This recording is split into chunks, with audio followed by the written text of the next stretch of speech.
Hello, everyone. I'm Lisa Twilley. I'm the director of the Women's Business Center at Maryland Capital Enterprises. And just to give you a little information about who we are a nonprofit based in Salisbury, and we help entrepreneurs get started in business, or if you're already in business and trying to expand.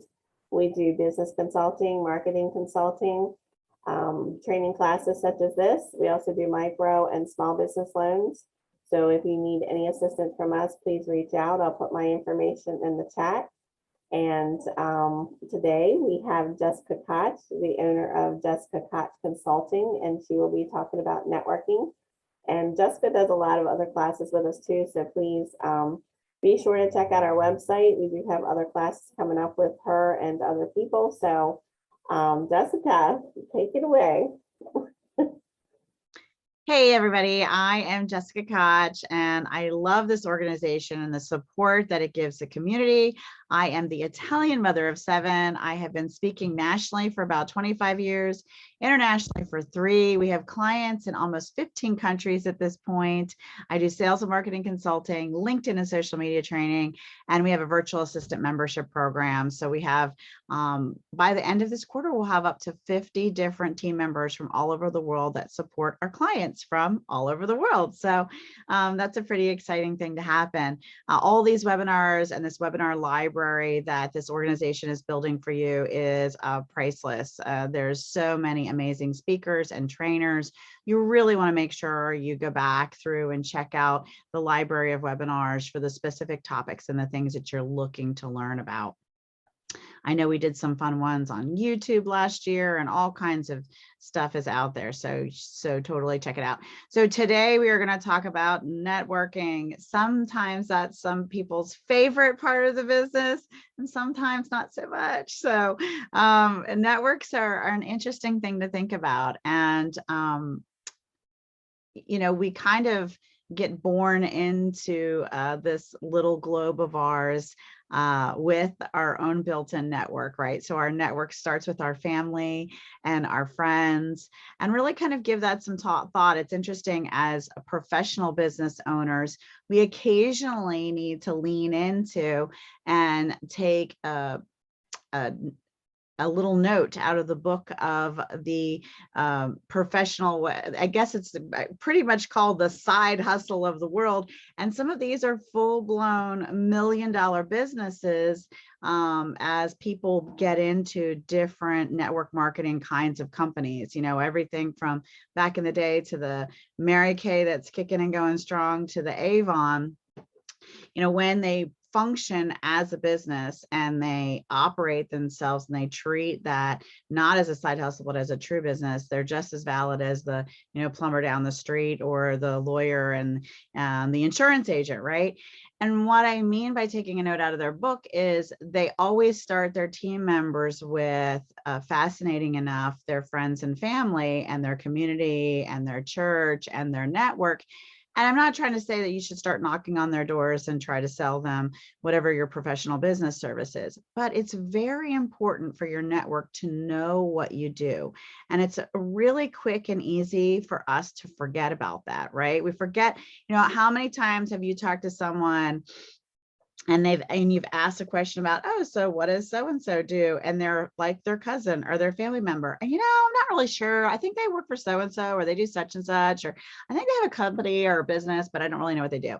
So one of our responsibilities is to at least educate and inform the people who are supposed to, I'll emphasize that, love us the most and support us and lift us up and rise us up. Now, if they're naysayers and our energy isn't strong, then we bypass and skip that person and just give them love where they are.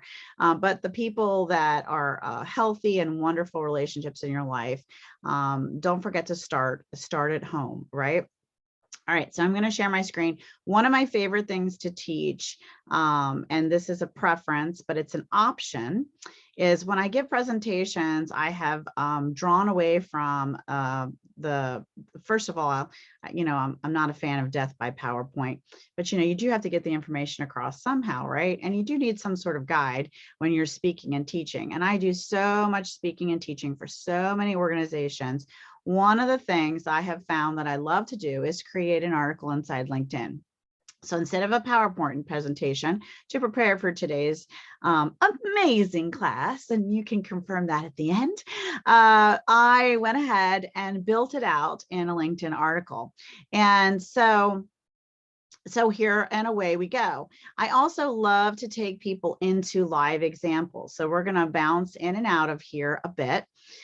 But I want you to think about, there's so many different categories of networking. Okay, so there is the virtual, meaning via Zoom, or even sometimes meaning just being chat, like message chat and forums and things like that. So that virtual space of communication, down to in person. And then there's the hybrid of the two, right? Because a lot of these events are going that way. So some of your national trade organizations and trade shows, or even when you used to head out and there was, hundreds of vendors and there's workshops and things. Well, they have that. I mean, we have entered the world where there's an option of the matrix. Like you can go fly out live in person, go to the hall and attend, or you can log into literally a virtual world where your little avatar can walk up and down the aisles of the different vendors, and you can stop in their booth, and then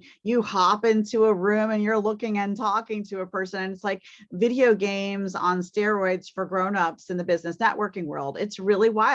And I said that the other night where I was going out. I'm part of a women's networking group where they are meeting in person occasionally, and they also have a virtual option. So they're, a bit of a hybrid.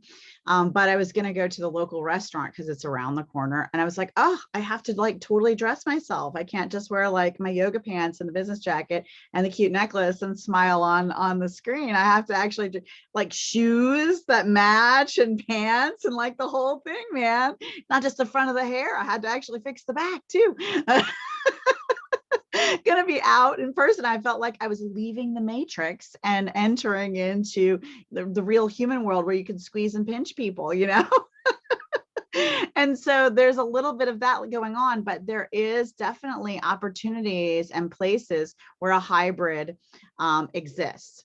So one of the first places I always say people should start, and a lot of people miss out on these organizations, and they're just fantastic, and you really shouldn't, are the organizations like Lisa and her teams at MCE, and the government / nonprofit / hybrid kind of organizations that give you huge amounts of support, because these are great places to network. They have a big annual conference. Are we doing the annual conference this year? Talk to me, Lisa. We're doing it virtually because with the numbers going back up, but we are doing it March 11th, and it's just a little bit shorter of a day, and we are doing it though.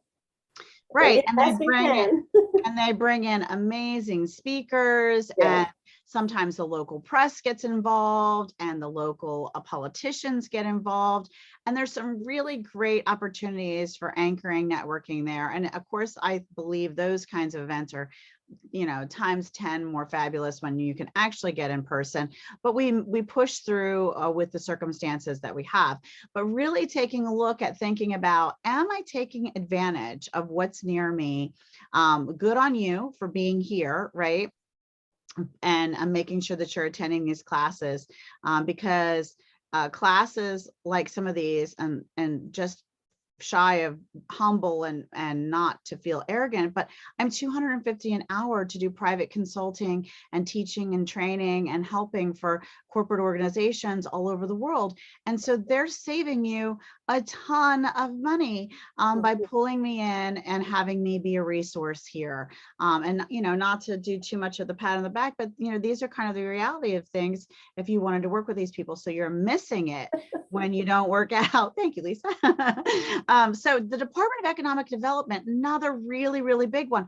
They have, just like MCE, they have the ability to give you some personal coaching. I've gotten contacted because I'm involved and I've attended and I've worked with a consultant at my local economic development office.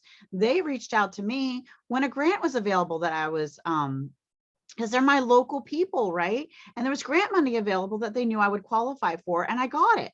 So I actually got several grant pieces from the local economic development. And SBA does collaborate with MCE, and they do lots together. And this is a really powerful organization, and you should be asking yourselves to check in once a quarter of what's going on with these, these organizations. SCORE, business.gov, a lot of startup incubators, those kinds of organizations. Not only will you get resources from them, but they can actually even suggest to make introductions to you to other businesses that they know would be complementary to yours, be great referral partners. And that warm, edified, professional introduction is one of the more powerful ways to network, and often gets missed, right? Because if you say to Lisa and the team who's working with you, or your economic development rep, or somebody at SBA, or someone at SCORE, in that program that supports small businesses starting up and launching, and really it's a high level mentor program that gives so much to businesses. If you say to them, I'm looking for these kinds of referral partners, well, often these high level mentors, high level consultants, high level counselors have connections that are so much higher level than we may have in our own back pocket, because this is all they do. And they've been doing it for a very long time, and they're recognized as a valuable resource in the community. So they might be able to push open some doors and make personal email introductions for you that you might not be able to get on your own. Really, really important to look at that.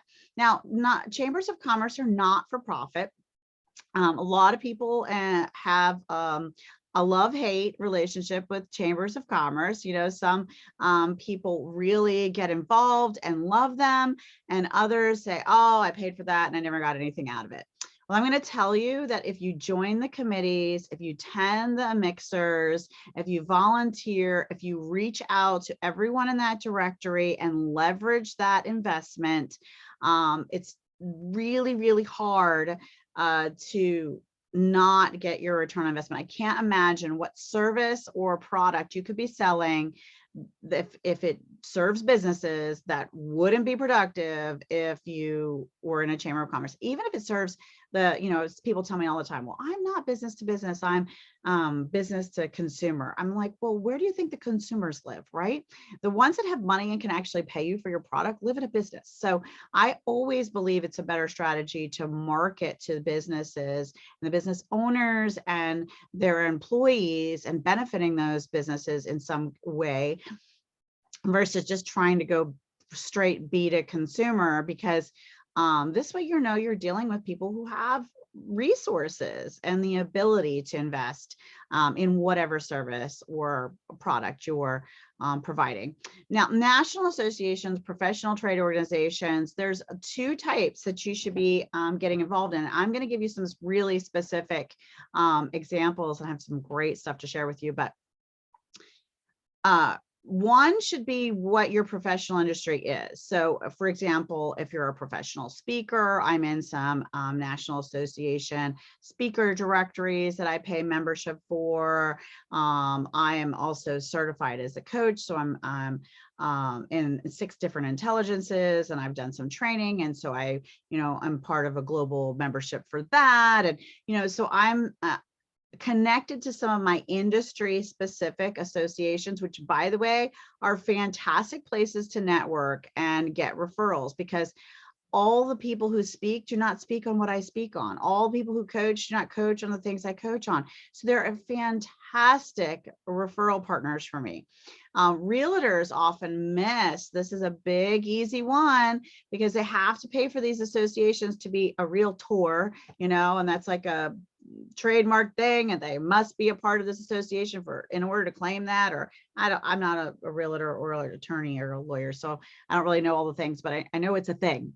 And so they have to be part of that, and they think, well, I'm a part of something that's all competition. No, it isn't, because there are a lot of realtors who choose really strategically to do first home buyers, senior care, and people, moving out of that final home into different alternative living and selling that family. They really get into a niche of, strictly work with investors and things like that. So finding those people who complement what you do and don't directly compete within your own professional organizations is a huge missed opportunity by so many, because you pay for some of those just for the validation of you being a professional in that line of work. In some cases, why not leverage and create and establish fantastic relationships in those spaces as well? Now, the other thing I will tell you is you should be joining national associations of whatever it is your ideal client is. Lisa, I'm so glad your camera's on. There's all these dark little boxes and no little faces. I feel a little lonely. I know. I won't leave you. They're all so shy. Okay, so one great example is a Nakubo. So in my space, I have done a lot of work with CFOs and finance directors for Fortune 100, government entities, hospitals, universities, all those kinds of things, and places have been my high-level clients, and power companies and things like that for many, many years. And so one of the associations that I was invited to, and it was a great honor, by the way, to speak many times at their national conference. And of course, this was in person because it was back in the day. And now I think they have a hybrid. They have some speakers come in person and some do virtual webinars and things. But it's NACUBO, and it's the National Association of College and University Business Officials. And so basically, that's a nice fancy name for the finance directors and CFOs of universities and colleges all across the country. And so when I went there, I was literally meeting, I had a directory of attendees. I would attend I strategically often would attend as attendees. Sometimes my corporation that I was working for at the time would also send a team to be a vendor and set up a table and do a booth and yada yada. But I kind of work in the relationship space, and I was often asked to everything from keynote speak to workshop teach and present throughout the course of usually there's several days of events, right, happening. And so this way I could actually mingle with them and attend. And true story, one of these events, I don't know if you've ever been to some of them, but they're held in really fancy establishments, and so I got to go to all the most beautiful places throughout the United States for these different conferences, and really high schwanky conference centers and hotels and resorts and things. And one of the events, and you're exhausted, okay? This is the hardest you ever work. You get up, before the dawn cracks, you go to the breakfast meeting, you hit all the workshops, you hit the keynote, then there's the lunch meetings and then all the way down to the cocktail party at the end of the night. And then you close your eyes for what feels like a few minutes and you get up and do it all over again. And up and down the aisles of the, expo center, because those people could be my partners or collaborators too. And, so you're just working a little took us off, not to mention your little high heel toes, right? And so I was at one of these conferences, and you're all very labeled with these bright colored lanyards. And so you all, and big name tags, like, the size of your chest. And so we're all properly tagged. And I was sitting around in a just kind of a offset area that was for you to relax and be comfortable for a minute. But there was a whole gamut of chairs. Everybody was kind of in their cone of silence. Like, it was sort of like, we're taking a minute. We don't want to talk to each other. We're just, reading our phones and closing our eyes and taking a sip of tea and having a minute, because we're exhausted in between all these different events, all packed through the conference. And there's a guy to the right of me sitting in a chair, and there's only a little, coffee table between us, little end table between us. And he leans to the edge of his chair, almost out of it, towards me, to read this giant label on my chest that says my name. And he says, "Oh, I heard about you. You have a reputation." Of course, I'm exhausted. And I'm like, "Excuse me?" Not sure where this is going. And he said, "Yeah, I heard about you. I heard that." And he just reached out in his little thing. We keep, a lot of the time you keep your business cards in that little plastic sleevey with your name in the back. That's one of the conference tips for for ease, but he reaches into the back of his name tag and pulls out one of his business cards and leans it towards me and hands it to me. I said, yes, I heard that I have to die, say yes, or retire, because I just need to give you a meeting if I met you. So here you go. Here's my card. Give my office a call and we'll give you a meeting. And I started laughing because one of the things that I had gotten really good at was professional follow-up with permission. So there's a fine line between being a really good salesperson and a pest. And whenever I would go to these conferences, I would, myself, and then my company also paid for me to have assistants. We followed up like there was no tomorrow. And if they moved companies or moved universities, we didn't care. We followed them there too. LinkedIn helped us with that, right? So we became professional stalkers, quasi, in the best way possible. And so this reputation had followed me. But what I'm trying to say is when you get to go to these events and you're part of these national associations, that is like shooting fish in a barrel of your ideal customer. A CFO, finance director was absolutely my person.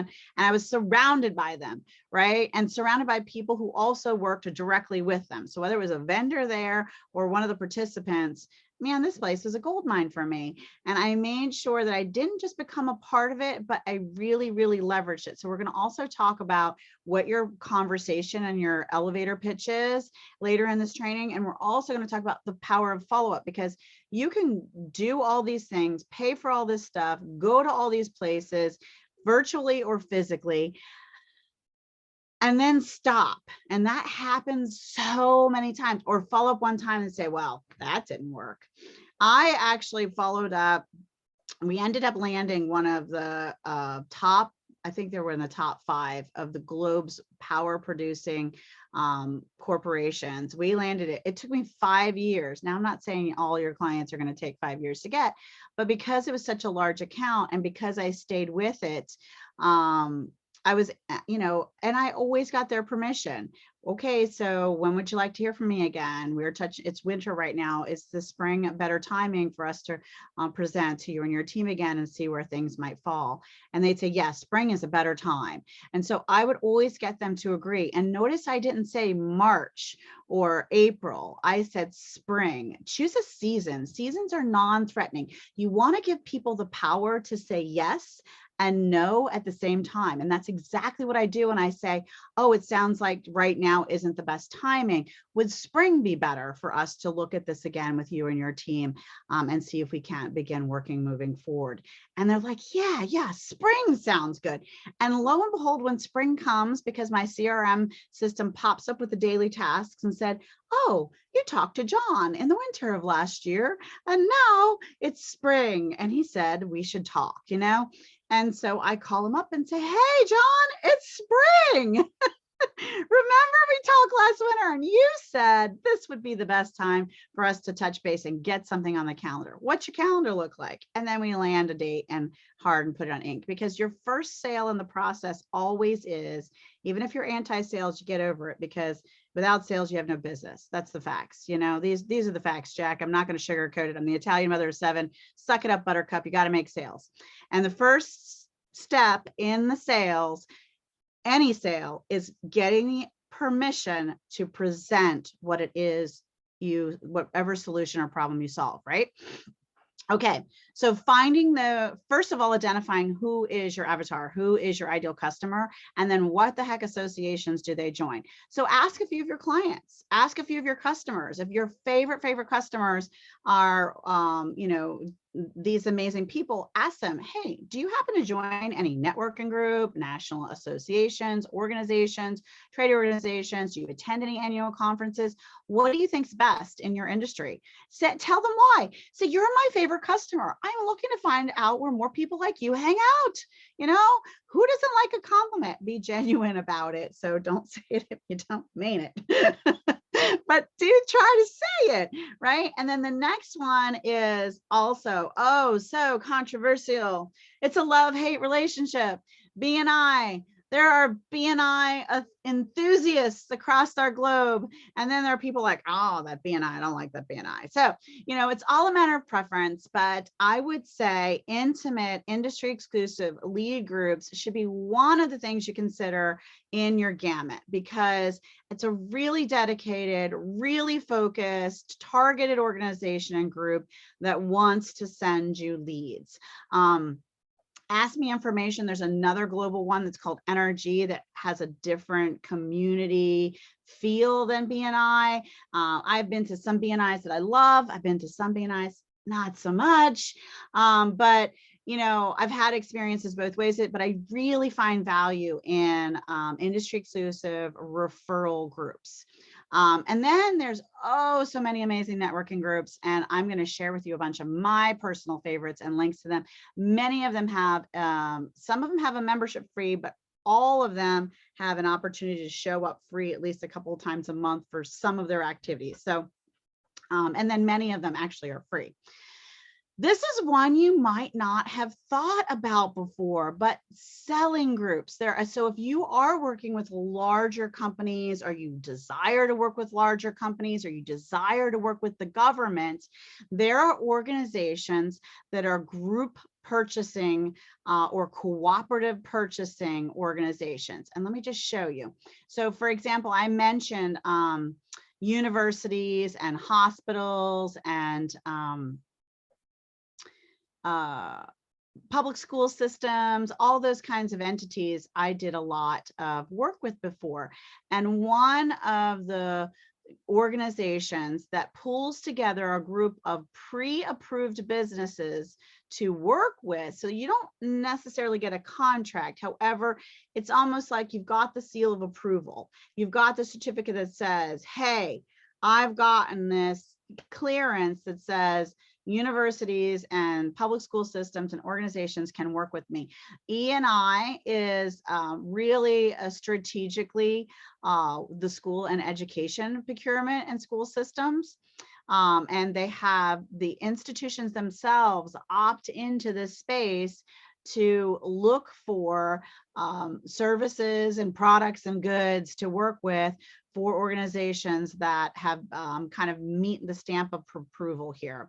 And there's a process, and all of these different group purchasing office organizations have a process, but guess what else? They also have other vendors that would be fantastic referral partners and collaborators to network with, that are working with your exact client. So who can they introduce you to? Who can they open the door with? Who have they made relationships and friends with? Is the other universities and school systems and things that you want to work with too. And it is still about, no matter what anyone says, I know there's all these procurement laws and rules. Truth be told, don't blame me. It's still about who you know. That is the facts, right?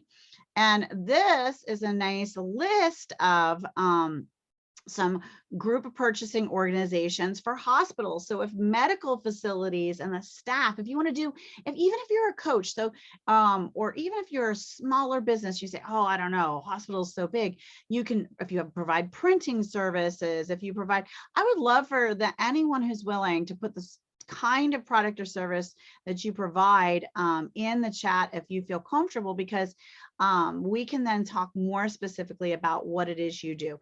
But all these organizations are just fantastic to research and look at. And here's something else really interesting. Look, virtual event. Don't miss our virtual event. They're having an event, right? And all I did was Google group purchasing organizations, and bammo whammo, I ran across this amazing article. This link, so I have all the links and resources in the article I've written, so you'll be able to get access to, and we're giving proper credit to the people who did the work and wrote this. I'm not going to reinvent the wheel. I'm not going to write all these articles for you, but I will find them. We'll give proper kudos to these amazing people and share them with you. But here's something else I want you to notice at the bottom of this. This is a way of networking and collaborating.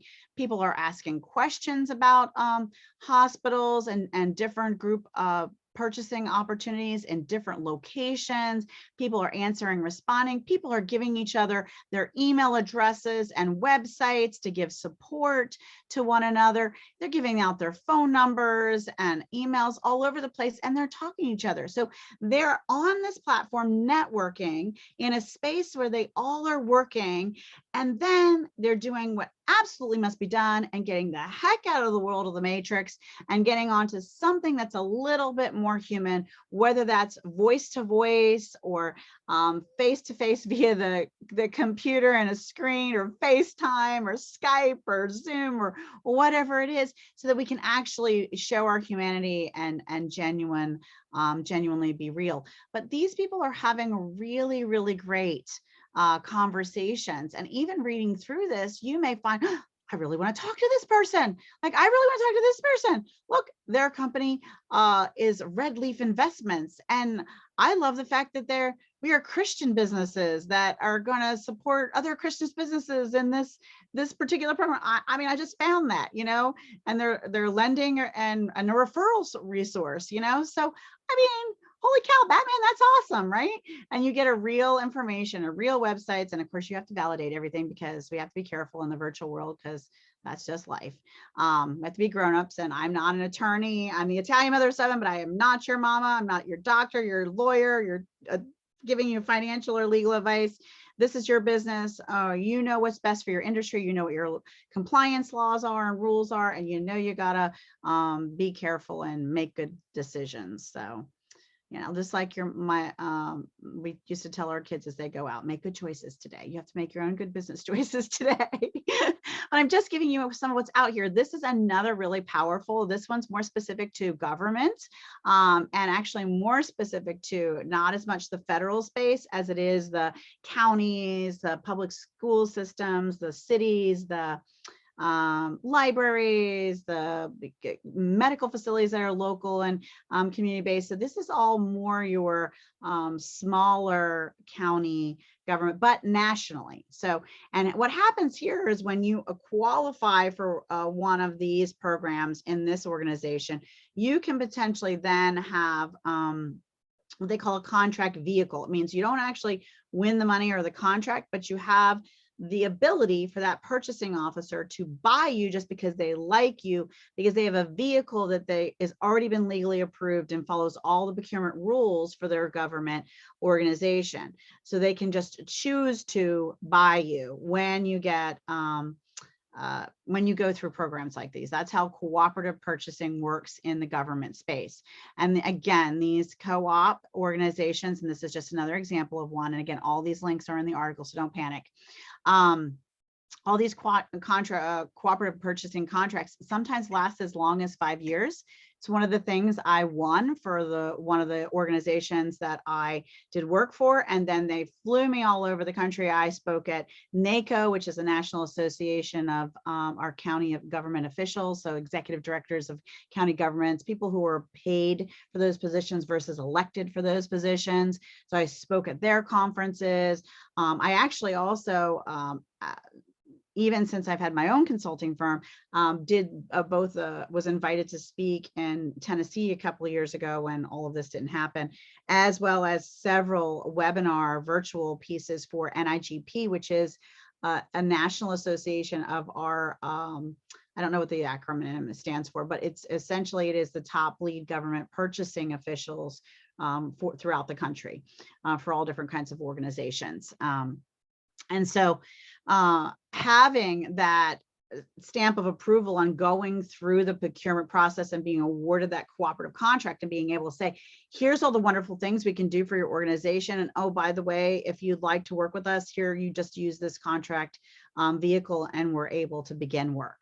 And so it is an amazing way to begin work with, like I said, not so much federal, more your, and here's a good list. This is the one that they listed: school districts, your K through 12, higher educations, universities, private colleges, cities, counties, and local government, state agencies, health organizations, churches, large churches and religious organizations, nonprofits, and there's a sprinkle of federal. I'll tell you, federal is its own animal and typically won't ride on a lot of these cooperative purchases. There's always an exception to the rule, especially if we're talking about government, let's just face it.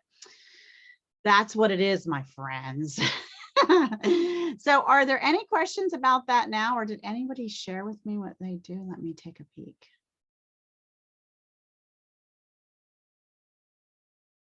Oh, well, Lisa put what she does, and we need to bring all these people into her. Everybody's a good fit for you, man. Actually, I have some really great women's pieces that we'll be showing you.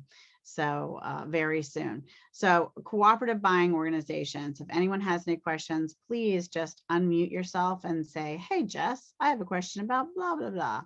All right. Oh, look, let's hope that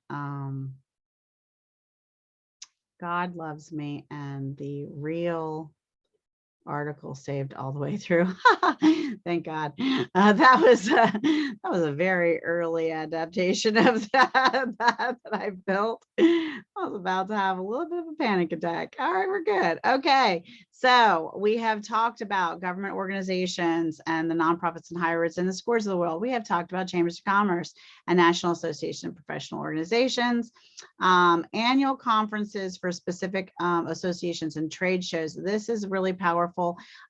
There is call for speakers for this. So one of the other things I would say about this is don't forget to use your Google alerts. If you'd like to present, whether it's a webinar, virtually or in person for a workshop, or even be considered for their next keynote at an event, put in call for speakers, go directly to the associations themselves, look for the annual conference or information on their next conference, reach out to the coordinator. They often have their phone numbers and email addresses right on the website. And this is just a fantastic thing to do. And you simply say, hey, I know you have I see on your site you have an annual conference, and would love to find out how you select your speakers and what the process is. And they will let you know that they typically have a form that you have to fill out, and they have requirements that they're looking for. They tell you what they want. So if you read it carefully, much like an RFP, if you read it carefully, then you will, and you reply based on what they say, 9 times out of 10, you'll get the speaking engagement. And if you don't get it, call them back and ask why. Maybe they just had too many speakers apply that year. Maybe they're looking at you for later. Maybe you can offer to do something virtual throughout the course of the year as a webinar training. Living on their portal as part of their educational training is an evergreen way for you, again, to reach your ideal customer, right? So that means one of their members can go to that portal or library. They just signed up. They're so excited. They just paid all this money to be a part of the association. They check out their education library, and they see your topic and your name, Rachel, and they click the video and they watch it, and they're in love, and they're calling you, and you're wondering, how the heck did this person get my phone number, right? And so it's a fantastic use of your time, because you're building evergreen pieces that will continue to work for you, and they edify you because they're inside an established place that your ideal customer already respects. You kind of gone through, it's almost like being introduced or being referred, because they already trust this organization. They trust it so much they gave it money, right? To be an annual member. All right, so speaking at all these organizations is fabulous, but also for small groups. Now, I know we're supposed to be talking about networking, not speaking engagements. Well, let me just tell you, I'd rather go to a networking event where I'm the speaker and network with everybody in the room, because then I'm networking from the front of the room. And I have, by whoever is running the show, have been given some love to say, this girl is great, because why would I bring her here if she wasn't? Because, you know, and then whammo bammo, you're the most popular kid on the block, and it's your first day at school. So you want to make sure that you have the opportunity to speak for very large organizations, but also small intimate groups. So if people have, I'm recently, and it's just such an honor too, where I have clients that or people I collaborate with that are high level coaches. Some teaching, they teach a lot of what I teach, and they're running masterminds for their paid high dollar customers, like, you know, $10,000 and $20,000 a year packages with these coaching clients that they have. And they're inviting me in to speak, teach, and train in one of their master classes with these high-level clients that they have, and allowing me to share. That is a very intimate, special space to be invited to. So those are the kinds of opportunities, if you take this networking seriously, that can open, the doors can open for you. I have another fantastic training and article that goes with that training, and it's called 9 Ways to Get More Speaking Gigs on LinkedIn. And I'm just going to tell you, true story, 9's my favorite number. And I think there's like 30 different ways in that article that you can get speaking gigs on LinkedIn. We didn't actually count. Maybe I should put like 9 plus. I should change the name a little, but I just happen to like the number 9. That's what the idea started with. But once I get going, as you can see, put a quarter in that and she just keeps going. So so you always get a lot more than you bargained for with the Jessica Koch show, right, Lisa? So it's okay. I'll laugh at me even if it's not funny to you guys. So I'm laughing. You just couldn't hear me. I was reading. that's good. Laughter is a good thing. I'll tell you, people say public speaking and death are their biggest fears. And you probably heard this joke, but and public speaking is first on purpose, right? But truth be told, for speakers, our biggest fear is empty seats and lack of laughter, right? So it's been tough on us public speakers to really enjoy the energy of a live audience and hearing that little bit of laughter, whether it's at me or with me. Care not, as long as it exists, you know. And so we just kind of roll along, and it's really missing here in the space of Zoom, but we tried through. So okay. Speaking opportunities, I'm going to give you some of the best and easiest ways ever on the planet. This Speakers Playhouse is 100% free. They do offer a membership, but the membership is not mandatory for this networking event. I have never seen, I think that between 70 and 100 consistently every single Thursday is how many people are in this Zoom room. The energy is electrifying, and they start the show out with, everybody go around the room and raise your hand if you have a stage where someone can speak and you're looking for speakers. And they do a call for speakers, and they do everything from podcasts or virtual summits to their tiny little networking groups to like the intimate groups I was just talking about, to their to big in-person opportunities. And then they go around the room a second time and get everybody an opportunity to speak, to say their name, their talk title, and the audience that they're looking for, and put all their information in the chat. So if you can imagine, if you even just went twice a month and gathered that chat of up to 100 people and actually followed up with all those people, how full of your schedule would be with speaking opportunities. So this is the link here. And this is my link. I do, even though it's free and you show up, I get like brownie points if you decide to use my link. So show me some love, and please do. This is another great way to get speaking opportunities. Remember, we're talking about networking still, networking from the front of the room, the best networking on the planet. This is called, so speaker directories are the bomb.com when you're a speaker. However, they're often very expensive. They want you to pay large sums of money to be within their directory. So event organizers and corporations and people looking for high-level speakers can browse through the catalog and find you. This speaker directory is 100% free. So yes, please use my link. I get brownie points. And this article, I'm going to put the article link right now, actually, in the chat, because I don't want you to go into any of these sites without being kind to me and using my links, because it's just not nice. And this is my link, but register. And then what you will find once you've registered, you're going to put up your profile about your speaking talk and how you can serve. Then go to the events, because then you'll find a whole page of summit organizers and event organizers looking for speakers, and their call for speakers, and you have to fill out the application and see, and they all run it differently, but you have to see what the parameters are for each one of those speaking groups, because they're changing all the time. Also, once a month, the first Tuesday of every month, a friend of mine runs a 100% virtual. This one does cost $20 to attend, but it's really fantastic. And she's very well connected in the speaking space. So that's another great one. This MBX, the person who owns and runs this, tell her I sent you. Blaney Teal is a fantastic, brilliant woman. She runs summits on a regular basis, both in person and virtual. She's constantly looking for speakers. And on top of that, she has an amazing networking organization.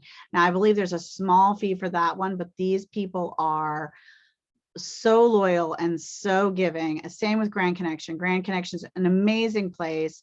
Use my links. Again, they have several free speed networking and huge networking events every single month that even if you don't pay membership, you're welcome. The public is welcome to attend. Really fabulous community. And this is more global. This is not just your local. MBX is a little bit more of a local community feel. Now they have locations all over the country, but they're still more kind of community local in the United States, where Grand Connection is much more local. We already talked about BNI and NRGs. Speed networking, I want to stop and talk about that one for just a second, because here is another underutilized opportunity. Let me see if it's going to let me play with it. I have to move my screen a little. Hang on. Okay, so we're in LinkedIn, but I'm going to go in LinkedIn over here. This is another article I'm going to talk about later. Masterminds is another powerful thing, but I put the link to it in the chat, or I mean in the article, the other article already. So what I want you to consider doing, and think about your strategy. I don't know what your capacity is. If you've got if you're a ground zero and clients are like tumbleweeds in your world right now, then that means you should be doing more. If you have a good steady flow of clients and you just want to scale that a little bit, then that means you need to do in a moderate amount. So maybe once a week, twice a month, you need to decide on what your schedule is and then go in your calendar and log out the time to do this. And there's really kind of three great ways. Maybe four. There's a couple great ways to do this. So in LinkedIn, you can put in the word speed networking, and then you can go with events. And did I spell it wrong? Because speed, I did speeding network, didn't I? That's because I'm speeding along. It's like, wait, I know there's speed networking events all the time. All right, so look, there's one tonight, 6 p.m. It's online, and 9 times out of 10, I'm going to tell you it's free. You know, and there's 123 attendees already. Holy cow, Batman! That's when we should all be at, right? What's your calendar look like at 6 o'clock tonight? So, you know, read it, make sure that it's really a good fit for you. Is it your people? They have, some of them are very specific to certain things. Like this one's for vets, U.S. bold vets. I'm guessing that's, yeah, war vets, not veterinarians, right? You know, so you got to read the about and figure out if these are your people. But speed networking her way, a free event, and it's online, and 23 attendees. That's fantastic. It's a manageable size of a group. You're going to get to meet a lot of people, and it's the girl kind of people, you know. Okay, so you know there's stuff out there for the boys too, but this is a great one. So you know, take a look at what's out there and try to fit some of this in here, because this is an efficient use of your time. You're not, you know, as much as I love a chamber, you're not mulling around an after hour with a lousy drink in your hand, hoping you bump into somebody. You are there, you're efficient, you're go. What's your 30-second commercial? Great. I know somebody I can introduce you to. Here's my 30-second commercial. Here's who I'm looking for. Here's the opportunities I'm looking for. Who do you know? Great. Next. And that's how it's set up, and that's how it's supposed to be. So you're not being rude. You're not following the etiquette. You're doing exactly right. And this is an efficient use of your time. I am in love with speed networking events. They are awesome. Guess where else you can do the same activity that we just did? You guessed it, your friend, Facebook. So you can go to Facebook and you can put in the search bar, you know the words. It's not speeding networking. We tried that. That doesn't work. It is speed networking. I've got all these messages popping up. Erase. Let's see, speed This was too much fun doing it the first time. We have to try it one more time. Speed. Now I'm going to tell you, you can do this in Google. You can do this in Eventbrite. You can do this in a Meetup. They're event search engines. Use all your search engines and play with this. Now you see how we get all kinds of stuff about it. You want to go to, and that's the reason I'm doing this exercise, because we're all at different stages, my friends, to see. So all kinds of really great speed networking and learning hour. You know, I put in events. So we're going to get all kinds of events for January 20th and beyond, and the 28th, you know, and so there you go, right? Speed networking. If you don't have some, get some. It's awesome. There you go. Okay, we're going to also talk about the follow-up and what to say in that speed networking session. So hold tight and don't panic. Now, here's a really exciting one. It's called selling on the spot. It is global. If you sell, I know someone who sells these like cleaning rags that you don't have to use cleaners and it's all natural. And, or if you sell LinkedIn training, my very first selling on the spot event, I sold 7 LinkedIn classes. Never met these people before in my life. First time at the event, had no idea what to expect. I got on the thing, and not only did they want me to do my 30-second commercial, they were like, "What's your offer today?" I'm like, "What? Like, what's happening?" Like these people say, "Please sell to me." And that is the spirit of the entire event. Typically up to 30 people attend. It does cost between 20 and 30 bucks because there's licensees all across the globe. So the pricing varies just a smidgen. But I've never walked away from an event where I didn't make double or triple of my investment. I mean, if not way more. I think I made just under $1,000 the first time I went to an event. So they suggest you can sell anything from a one-on-one discovery call appointment that's free, a free webinar or ticket to your personal networking or masterclass.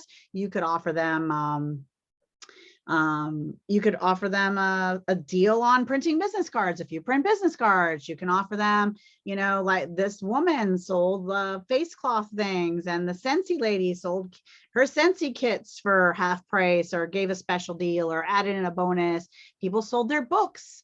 They suggest anything from free $10 to usually less than 500 is a really good place to stay. And I know my first class I sold on there was right around the $75 mark. So I usually stay within, I usually stay under $300. I think the next thing I'm pitching is $127. I've done a lot of $37 sales for webinars and classes that I'm teaching that are just really big workshops that are inexpensive. So lots of fun things there, but never, ever a disappointment because they make a commitment in the chat to buy. And when you follow up, because of the ethics of this ethical selling group, when you make a commitment to buy, people pay the bill and they buy. So it's really fantastic. And again, it's this my link and I get special kudos for sending people your way. There is a membership, it's not required. You can just go to the one-off marketplace events, but they offer lots of other interesting things. It's one of the most fascinating and unique groups I've found like this. I don't know anyone else that has a it's on sale kind of a networking event, you know, and you're expected to bring an offer. And sometimes if the groups are small enough, if it's like 10 or 15 versus the full 30, you get to make 2 offers, which is really exciting because then the second offer can be, hey, just a getting to know you call or a one-on-one, or hey, here's a ticket to, you know, my event kind of thing. And or a free gift that you want to offer. And then you're filling up and growing your email newsletter or whatever, right?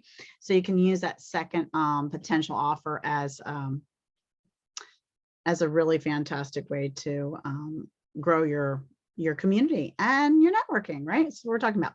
All right, panel discussions.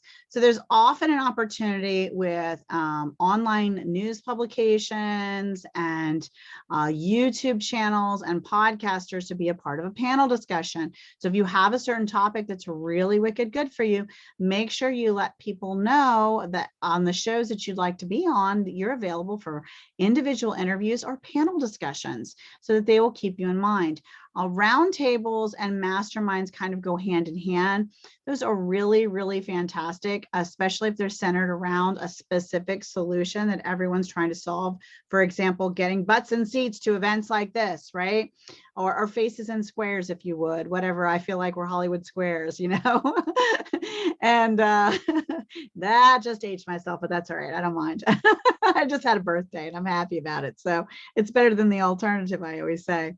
So, so, you know, you need to put faces in squares. And what if you decided to form yourself or become or look for roundtables who are trying to solve problems similar to your problem, right? How do I advertise on social media without going broke and not and getting, you know, and my mind and brain exploding from confusion and worry because it's so complicated, right?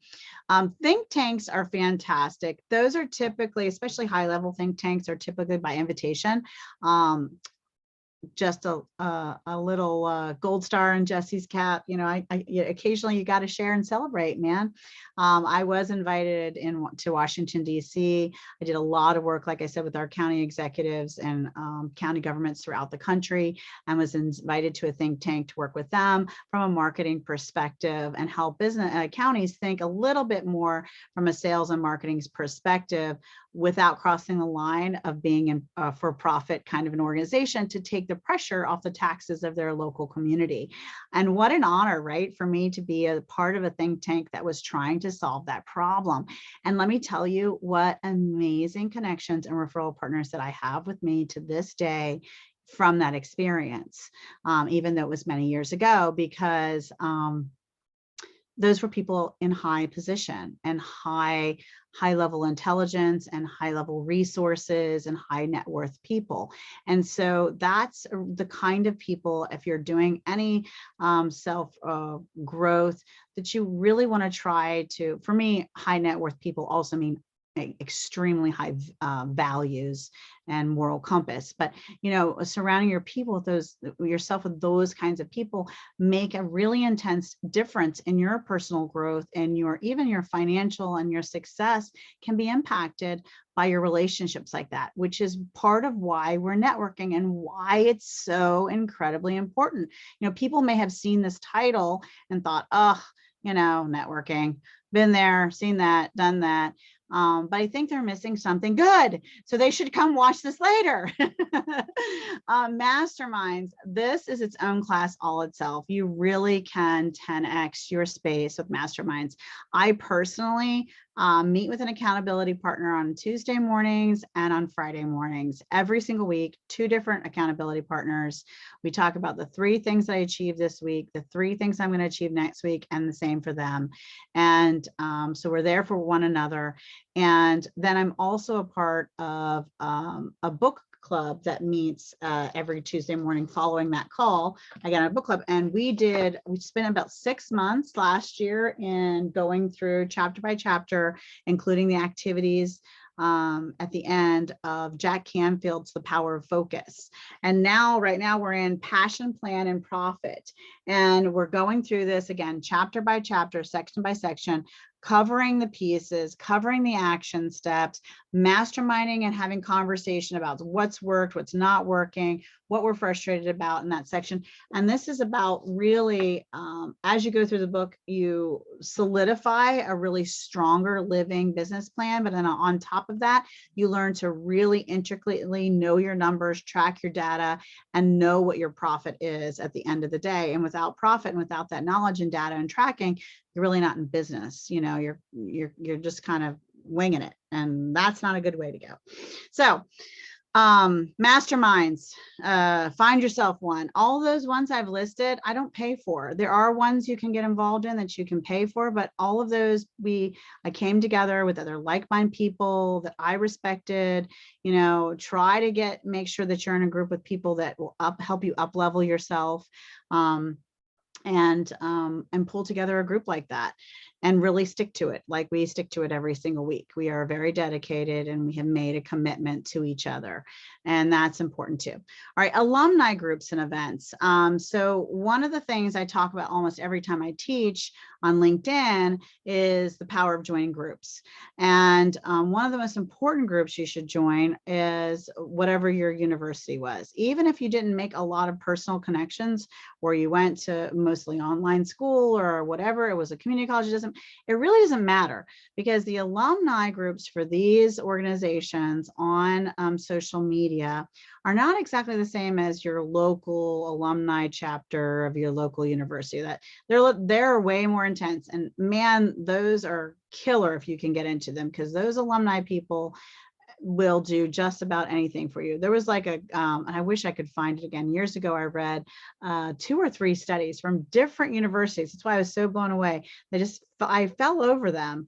And now, because I've talked about it and it had such an impact, I mean, I can't find them again, but there are several universities that have done some just research study and projects on what would an alumni do for another alumni. And they found that, like, you know, even way older alumni school people who were, someone reached out to them and they were just considering going to the college. They bent over backwards and did all kinds of crazy things. In one of the cases, one of the alumni members had never met this person. They didn't go to school anywhere near the same year. And he drove through 2 states and helped the guy move. Like who does that, you know? And he just was on an alumni board saying he had nobody to help him move. And he was in a, group or chat space where the other alumni were. The guy saw it and said, you know what? I'm going to come help you move. And so there is this powerful connection in the human soul. And I don't know if it's about colleges or alumni, but it's just about being connected in some way, right? And that school just happened to be the anchor and the that did it. So networking can truly bring amazing things into your life. Someone who doesn't know, you might drive 2 states and help them move. I'm just saying. So so make sure you're joining this and getting involved in finding out what your local alumni is doing. So professional development, I just talked about business-based kind of book clubs, which is sort of what I'm in / mastermind, professional development and trainings, right? So whether you decide to pay for a high-level group coaching program, or you decide to go to a local university or college and hear a lecture on your topic of choice, or go to workshops and webinars like this, make sure you're reaching out to each other, talk to each other in the chat and say, hey, do you guys want to have a one-on-one after this? Or, use the time that you're learning to also use for networking, like right here, like right now, and Lisa and I are going to work really hard to make sure the next events that I'm bringing to you has, 30 to 50 people in the room, because that would just be so much more powerful for everybody in the space. And I just know it's not me, because I'm amazing. So we just have to find a way to get more faces and squares here for the next one. Okay, so accountability partners, aka my other friend is what she calls a goals group. So that's kind of a group-based accountability space, and they meet weekly, and everybody has to report back their goals and their status of their goals and their progress on their goals, and they all kind of lift each other up and support one another. And I think that's a paid program, and some are free. So look into that so that you can not just make that New Year's resolution, but actually stick to it and move forward with a deadline, with a budget, with a time schedule, and with someone cheering you on along the way. Community support organizations, the big picture here is we're about relationships and humanity and bettering people. And why do we sell a product or service, or why do we offer something out there to the world? Yes, we need to feed ourselves and keep the roof and the lights on, right? But we also are trying to make a difference in people's lives. And a lot of amazing, really brilliant organizations have brought together both making a difference in people's lives and also being a resource for one another within that group, right? In a networking capacity and a referral, and each other's customers, and referring each other's customers, and all those things. And the Lions Club and the Rotary Club are probably 2 of the most tried and true examples of that through the history of time. I think the Rotary started in, I want to say the 1700s. I just read the article and I was like, whoa, that's like a long time for the Rotary Cup around. But I heard that there is one just about everywhere in the world. And I was on this training for keeping more money in your business on concerning taxes.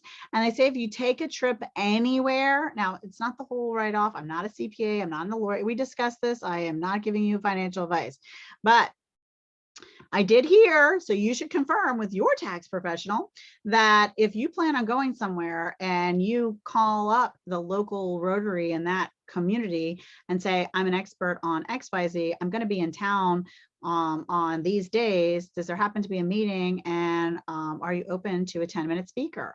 And if you do a speaking engagement because you went to go visit your sister Ira, who was feeling under the weather and needed some extra company for the week, and then also went and speak, part of that trip could be written off. Confirm with your tax people and legal contacts, but I'm just saying, give that some thought, because that's a fantastic way for you to serve their local Rotary, to have a guest speaker from out of town with your specific expertise and serve that little community. And it's a great way for you to keep more money in your business. I'm loving this idea, right? Dream Queen Association, this is one that I'm personally involved in. It is a national organization. They have a full level curriculum. They support young girls in teen leadership through a curriculum that talks about knowing themselves, dreaming big, overcoming obstacles, and taking action. That's the 4 pillars of the curriculum. And they're mentored by brilliant and amazing successful women from all over the world. And they're actually opening up and converting the curriculum so it will support young men as well. And so they're expanding and advancing. And they started as a women's business owned networking group. So we still meet and network and support each other's business and tell each other about each other's business, support each other on social media, and do business with each other. But a lot of the fundraising and it's all free to go. There's a virtual one starting up in February. So it'll be global and virtual every single month. But whenever they do take donations, or if you decide to, pay $10 to show up for the meeting, all the money goes to support this this foundation and this organization. So, but it's an optional kind of a donation.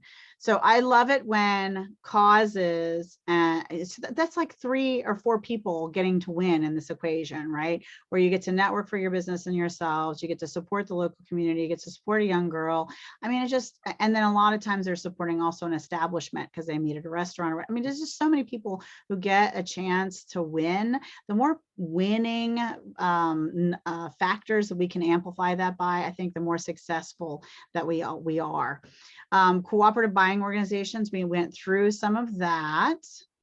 And I want to cover a couple of these because these are some really, really great organizations, and I want you to see them. So this one is, well, that one we're going to talk about in a minute, and those we're going to talk about in a minute.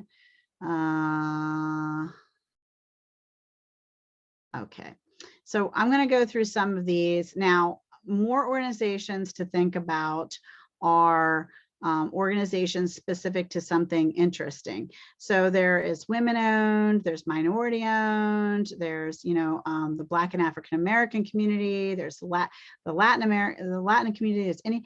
I'm Italian. I even Googled business organizations that support Italian business owners, and you betcha there is some. So fascinating thing is making sure when we were talking about that, this is some other really great organizations. And I included this article, as you can see in here. And we talked about SBA already. This gives you more details on SCORE, your local chamber, Meetup and Eventbrite and all of that. We talked about trade organizations, but this is the National Federation of Independent Businesses, the voice of small business. What a fabulous organization. We talked a little bit about BNI's Entrepreneurs Organization. I just got asked to be a contributing writer to an organization. I don't know if it's entrepreneurs.com or entrepreneursexpertise.com, something. Anyway, so I'll be contributing an article there as an industry expert. Startup Nation, this is great for those businesses who are just getting going. American Express Small Business Forum, they have this really great networking space, eWomen Network, I've heard amazing things about this. Actually, one of my clients is really nudging me along to join, so I may be joining that one. Women's Business Development Center, and Minority Chamber of Commerce, Minority Business Development Agency, and this one's for veteran-owned businesses, and SBA office. They do lots of things, but of course, they also support veterans, and then they happen to list National Restaurant Association. This one says it's the largest network of small business owners engaged in social entrepreneurship. So, I mean, there's 3,000 members in 70 countries, and I think it's really affordable. So this I just really wanted to review these because I want you to click the links in the article later. So this is for minority owned businesses. And so there's all kinds of the Black Business Association, of business development. And this one's for Hispanic. And so lots of different minority owned resources, but I wanted you to make sure you were thinking out of the box of what does minority or niche mean. It can mean gender, it can mean your heritage or historic background, but this one has a ton. So the top Native American organization. So if you find out through one of those tests that you're part Native American, you may qualify for some of these amazing grants and support. And why not? So many businesses makes me want to cry. Like I have to squeeze my cheeks. That's a tip, by the way, where you squeeze your cheeks, and I don't mean these. If you feel like you're going to cry when you're speaking, it keeps you from doing it. But so many businesses shut their doors in what we've faced in the last 2 years. And why not find whatever resources are out there that you possibly can, so that you can keep your doors open. So if you have any Native American in you, and the Native American Journalists Association is a place where you can network and get grants or find funding, or the Native American Rights Fund, or, there's just so much out there. They have the resources. They want to give it away to the right people. So if you legitimately and ethically qualify, man, oh man, go for it. Right? This is another one. This is for Hispanic owned businesses. There was lots, and like I said, I include all these links in here because I just feel like this is too important of a topic not to talk about. This is the Dream Queen Foundation, and one of the other great ways to collaborate, network big time with revenue dollars attached to it is become a part. So from American Cancer Society, Hospice, and Dream Queen, I am a part of their affiliate program where I offer a LinkedIn class, and if people buy it from this organization, they get 40% of the sale. And so this is another way to network and collaborate and actually have a good return on investment for your networking time spent, right? So if you have a way to support businesses to grow funds, then that's a great one. This is one of my favorite articles I found yet. Right? So National Association of Women Business Owners, 25 companies that are determined to help women succeed. These companies already have the programs up. Don't say, oh, they're not going to give it to me. I don't know if I have my profit and loss right. I don't know what I'm doing. These people may help you through all of that. Who knows, right? You do not know unless you ask. You will never receive unless you ask. So there's all these amazing women who launch Businesses USA, again with the SCORE. Maybe the universe is telling us something. SCORE has been everywhere. Maybe someone watching this needs to call SCORE. There's just it's like, look at all this money. Like there's all this money. So there's so much. Just close your eyes for a minute, stretch your arms out there, and realize that with networking and with being open to it, there is all this abundance out there. There is so much money out there so that your business can thrive and succeed, so that you can live your soul's purpose and help those people out there who so desperately need you. So, pull up your bootstraps and give these people a call and find out what money you can get your hands on so that you can scale and amplify your business like crazy. And that is the power of networking. Sometimes it's just picking up the phone, not to take a picture with it, not to post on social media, but to actually call a human being and say, hey, how do I get it? How do I get this money? How do I get help? Who do I call? Because calling this organization might lead you to that organization, might lead you to this organization, which might lead you with a big whop of money to strategically plan and grow and invest in your own business so that you can be a real light in the world. And that's my soapbox for today. So this is just an exciting article for me. I'm sorry, guys, but I'm sure there are 25 to turn businesses out there who really want to help male business owners too. I'm a girl. I just happen to find a lot of girl stuff. What do you want? And the universe sends it to me like a magnet. All right. So there you go. That was why it was so important for me as I was preparing this training for you and doing my research to find out what's recent and what's relevant, even though I've been networking since I was probably 5 years old in the grocery store, trying to get the lollipop off the guy behind me because I could sell anything to anyone. And I would talk to anyone since I started talking. I know I'm an expert in this, but I want to be able to give the very best to people when I speak. And so I start like I know nothing and I go looking for what's out there and then pull it in together with some of the things I know to be true from experience. You can't see all my experience because I cover it up with hair dye, but I do have a lot of experience. All right, so we've talked about the different organizations you should be in. Now let's talk about some of the amazing places to find them. I love it when I find little gold mines like this one. So I happen to live in Solomons Island, Maryland, and it's about an hour outside of Washington, D.C. And there is this amazing locally owned free. You can put all your events up here for free, even if they're virtual, even if they're on the other side of the planet. They have a spot for virtual events. Now they originally started as Baltimore, Washington, D.C. and Vidra metro area events. But guess what? Now they have global events from all over the world on their sites too. And again, you can put your events up here for free. This is like free advertising to tell people to come to your webinar, your networking group, your mastermind. And the guys that own this organization are phenomenal and they're wonderful human beings. And you can also find amazing events on this site that are actual virtual. And many of them, you guessed it, are free. So if we don't, please feel free to ask me questions if you need to, because I have to drink some water as I keep talking. Now, this is a gift I have to you. And if we click it, I wonder if it will open. Oh, it's going to open that way. This is, I don't know how many we have on here now. We've done some research.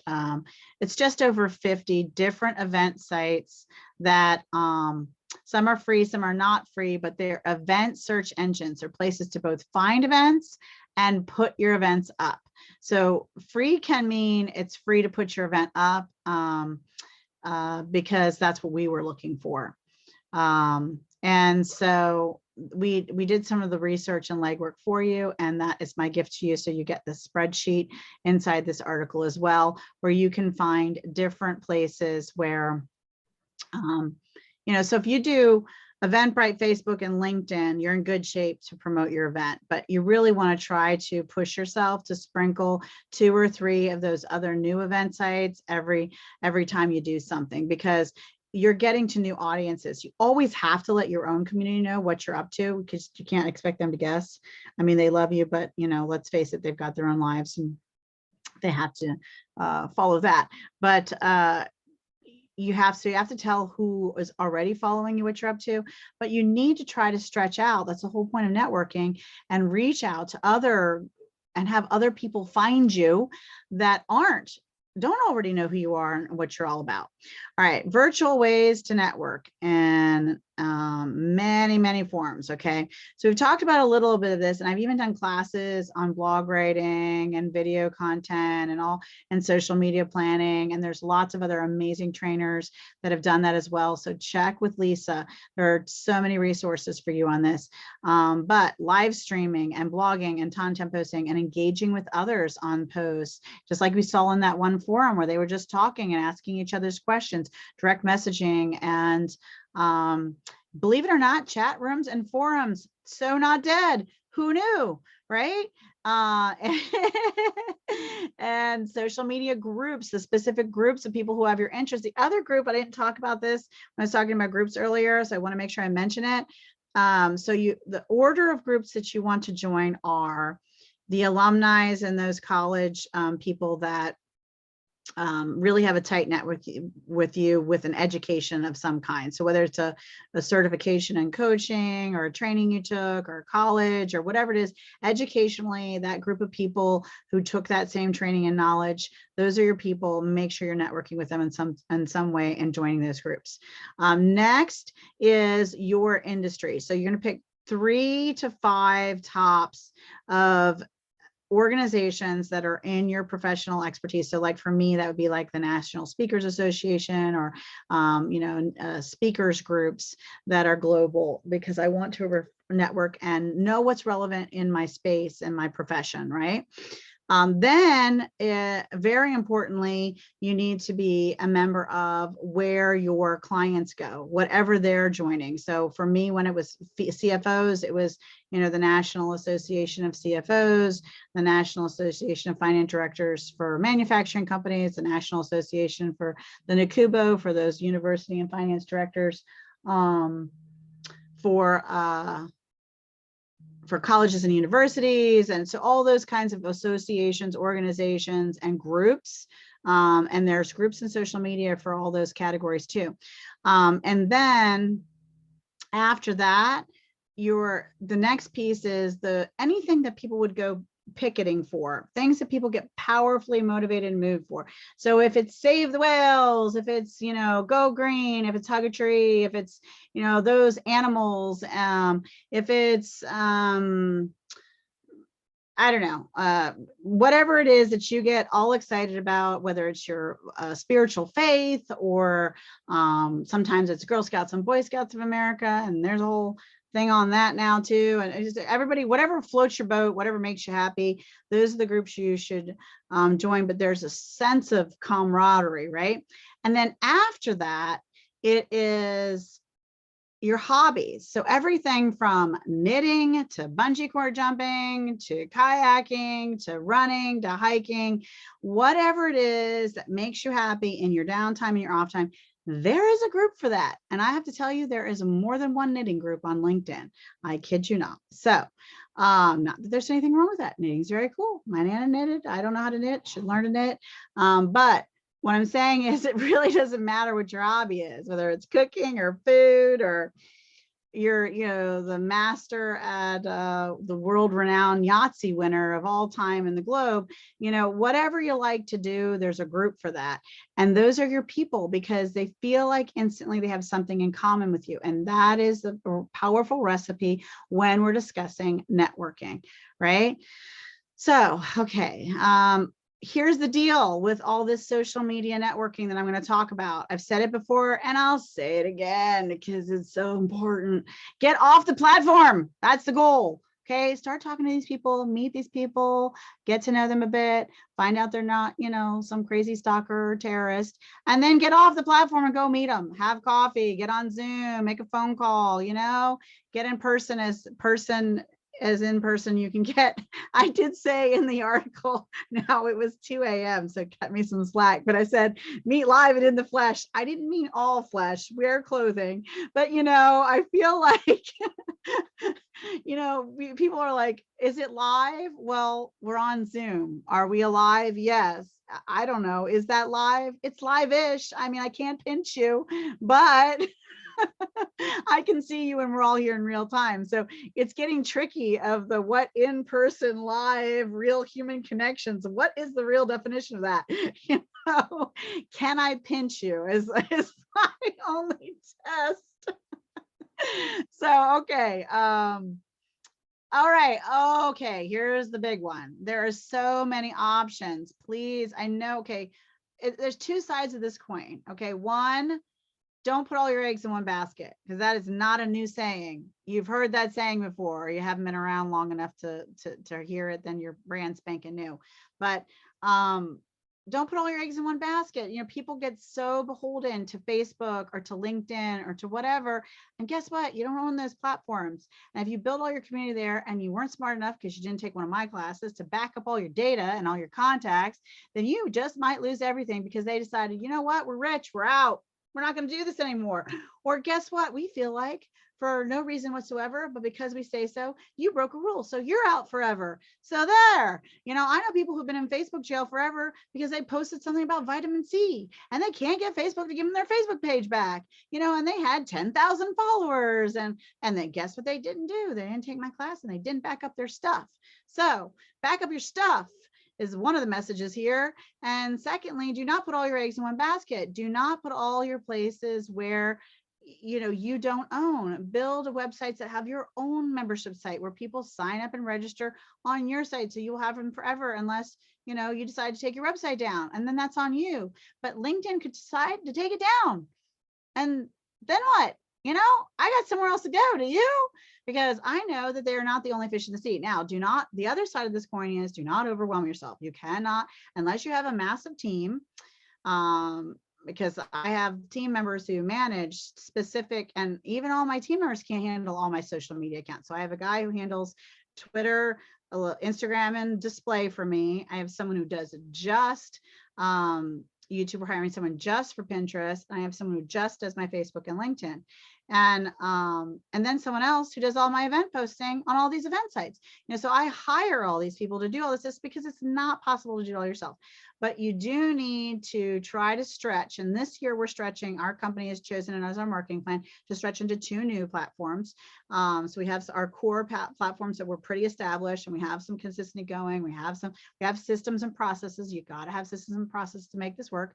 We're stretching into 2 new platforms. But I wanted to share with you, before I show you those 2 new platforms that we're adding, these 2 articles, and we're just going to take a peek at them. They are here for you to review on your own, but 100+ social media sites that you should know about. Okay, I do not have to reinvent the wheel and write all these articles myself. They're going to talk to you about all the different ones, why they're relevant, who's on them, what the cost, if any. Most of them have at least a free version that you can put your toe in the water and play with it for free. I heard a great tip from a tech person yesterday. I don't know what day it is. We're coming and going. Does not say caffeine. I need a little of that. That when you have a Visa gift card that you have emptied out. Now, I'm not giving you financial or legal advice. We discussed this, okay? Be a grown-up. But I heard that for the free trials, you're able to put that Visa gift card in and start the free trial. And then if you decide you wanted to keep going with it, obviously you'd have to give them a credit card that actually has money on it. But this way you don't have to forget to remember to cancel that subscription, and it doesn't just start rolling into your bank account. And why is that $7 a month coming out? Because you haven't looked for 5 or 6 months, and 7 times that is, more money, right? Or whatever the amount is. So I just thought that was a handy tip to share. And I plan on using that because I won't do things that require a credit card. Most of the free trials don't require one. They've gotten smart and realized people aren't putting it in. But when all else fails, that's a pretty darn good idea. But I love that they gave you a little synopsis here of like number of users and what to expect from it and who's kind of on it and what they're really designed for. And so that you can say, and I'm not going to, please do not do 103 new social media websites in 2022. You will then not be very happy with me by the end of the year, and I'll be getting unkind letters, and I don't want that. But what I'm trying to say to you is figure out what your core places are in social media, and then you've kind of got a handle on it. And then decide to add 1 or 2, whatever you can handle every year, that you begin to network and use. Because this way, if any of those other core ones ever went away, if you did what I said and backed yourself up, then you can then easily reestablish yourself on another platform that you don't feel like you're in the dark and starting from nowhere, because no one knows where the world is going. Anybody thought 2 years ago that we wouldn't be able to travel or we would be wearing masks everywhere? I mean, I didn't. I'm not raising my hand. I didn't see that coming. So we just don't know what there is. This I love because I'm a big LinkedIn girl. I love LinkedIn. But there are some things about it that I actually plan on, and I have some context because I've done some executive training for 40 of Microsoft's top leaders. And in that training, I'm chatting with the organizers to get a message to the owner of LinkedIn, because Microsoft owns LinkedIn, to make some changes and things I just really need them to think differently about.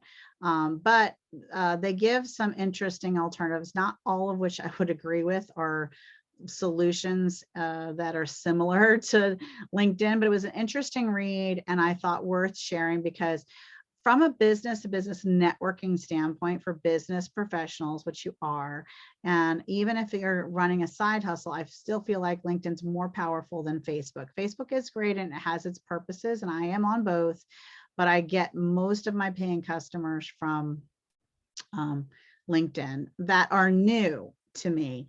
Like, because business owners also connect with me on Facebook and know me already and follow me on Facebook, I get some business from that too, but for a different reason, right? But brand new networking business, I often find that LinkedIn is more powerful. Now, we are adding this year to our company's marketing plan a space called Be Connected. Be Connected and Alignable are a lot more in sync with really being alternatives to LinkedIn than any of the other ones that I've found. I am currently testing the free version of Be Connected and have been for about a couple of years now testing the free version of Alignable. But I will tell you, we will be doing, and I don't do the paid version of LinkedIn. I've been on LinkedIn for a lot of years.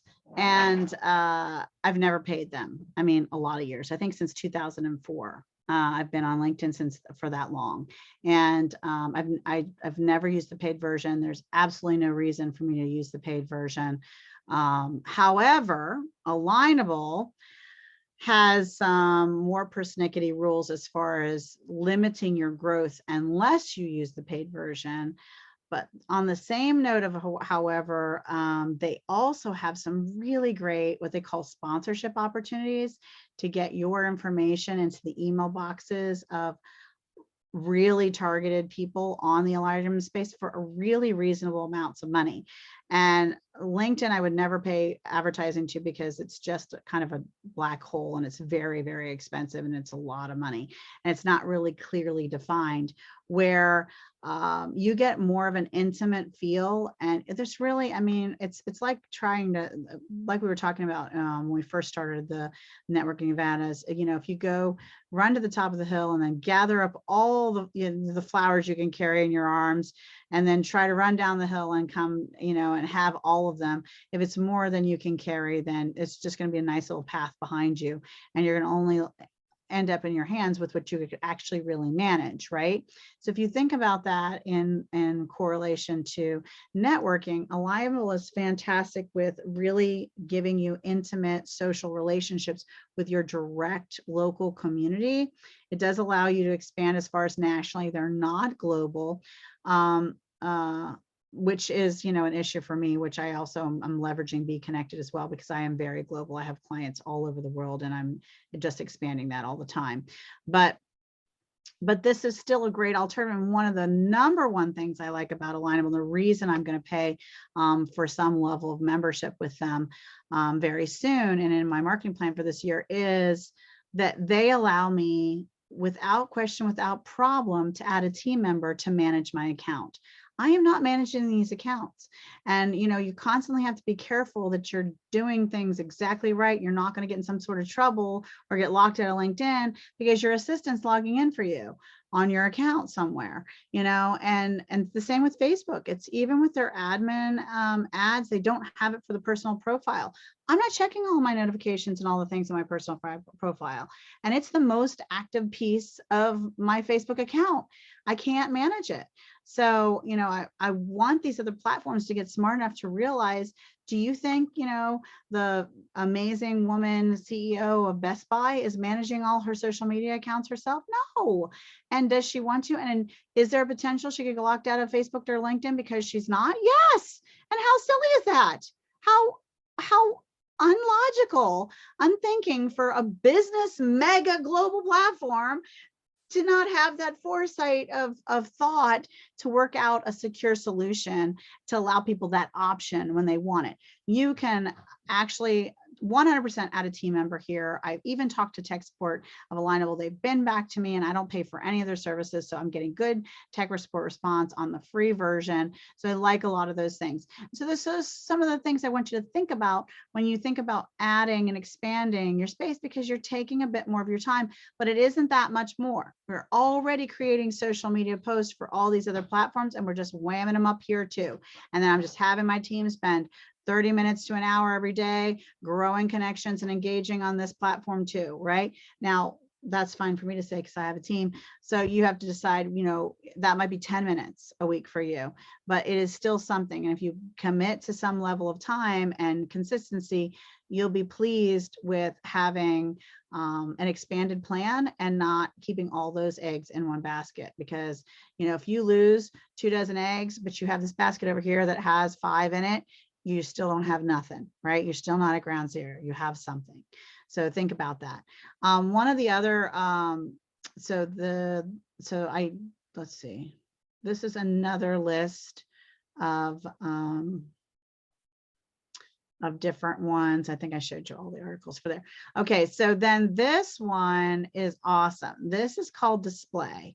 Now it is for your phone only. And again, this is my link. So if you copy the link and like, I don't know, Facebook message it to yourself or to someone you love or to me, and then click on it to sign up on your phone, because it's an app you can only use from your phone.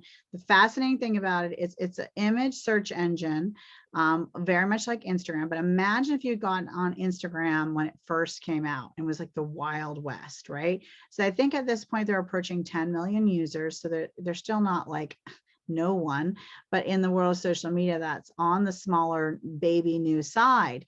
And the fascinating thing about that means your posts will be seen more often.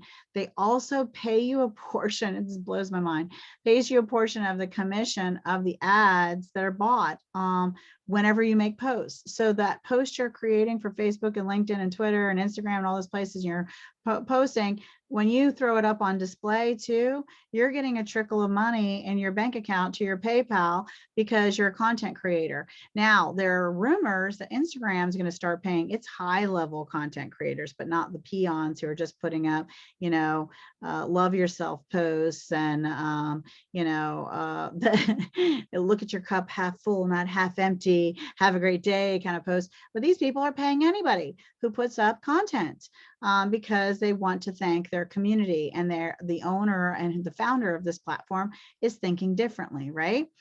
So that is coming soon to several other platforms. I've heard rumors of other people thinking about content playing. Speaking of content planning, I gave you another gift. This is, how much time do I have?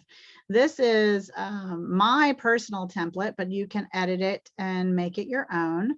But it is a good way to map out the social media that you plan on posting for the month or the quarter or the year. You choose a monthly theme, you pick what kind, you want to mix up the kinds of content you're putting out there. So GIFs and video clips and flat images and curated content like amazing other people's articles and TED Talks and other stuff like that. You want to know what caption you want it to say, what reference link. You should always be driving it back to something. The idea is to get them off that platform and send them to your website, your calendar link, your event sign up, your something else. Hashtags, people you should be tagging, the image. This image revision and notes is for when you have a team doing the work for you, and then it's approved, then I know it's scheduled when it's checked. I know it's been posted when it's checked, and then the actual links of where it lives goes in the proper boxes. You can play with this and edit to make it your own, but it is important to have a plan. Otherwise, you're just making a lot of lofty wishes and throwing them out there scattered and saying, gee, maybe I'll post something today. Not the greatest way to go for results. So where am I? Did you want to say something, Lisa? Oh, I was just gonna say, I love that. I do something similar to that, but I think I like yours better. So I'm gonna use it. So blog writing, here's a great headline generator that'll help you with both blogs and post ideas and even maybe themes or topics. So play with this tool, super fun. Not going to click on each one of these because we're going to run out of time. But I want to also talk about getting paid for your content. Again, this is one of my absolute all-time favorite articles because it talks about, I'm going to click on this one, 33 ultimate different sites that will actually pay you money. And I mean, these are not small amounts of money. They're not like $10 and $20. They're like substantial money to be a contributing writer on their spaces. So you really want to check out this article. Because this is think creatively. What if you don't have a virtual assistant yet or a team and you wish you did? And what if you hired them through me or because I taught you how, because I have a training for that.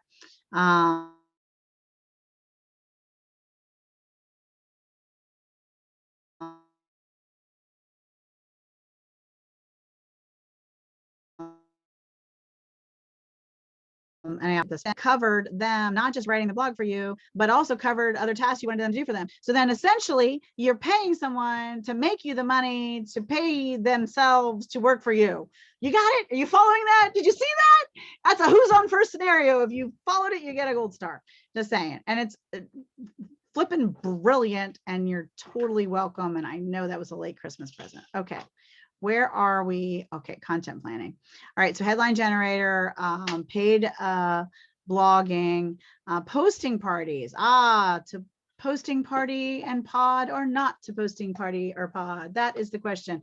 This is a controversy in some spaces in the social media world. Some people love the idea. They feel like it's a collaborative, reciprocity, beautiful, wonderful way for community to come together and support each other in their social media and beat the evil, mean robot algorithms.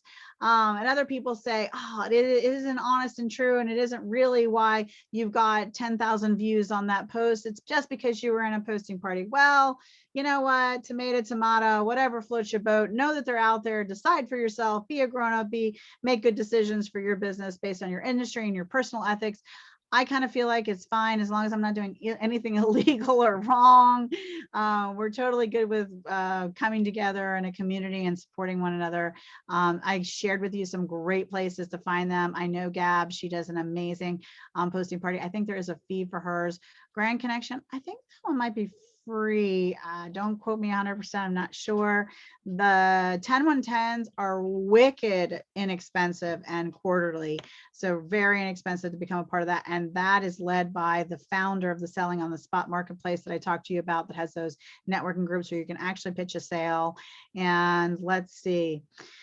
Okay, so don't forget the Zoom networking and video-based meetings, and don't forget things like evergreen webinars and your live videos. And it is a form of networking because you're putting your face and your personality out there to be exposed to a network of strangers and individuals who may stumble upon you and go, where has Rachel been all my life? That's the solution I need, and that's what we're hoping for.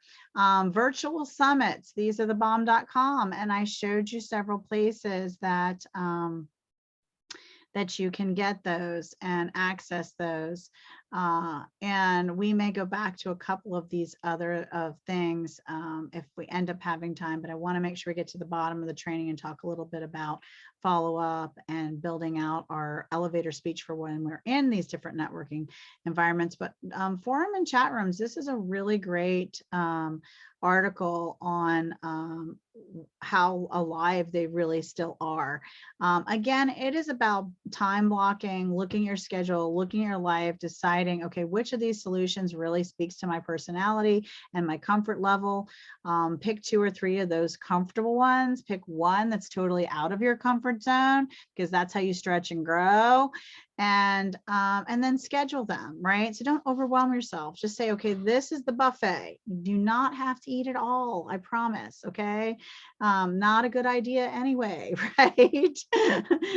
Bad things happen if you try to eat it all. I've tested this theory, just trust me.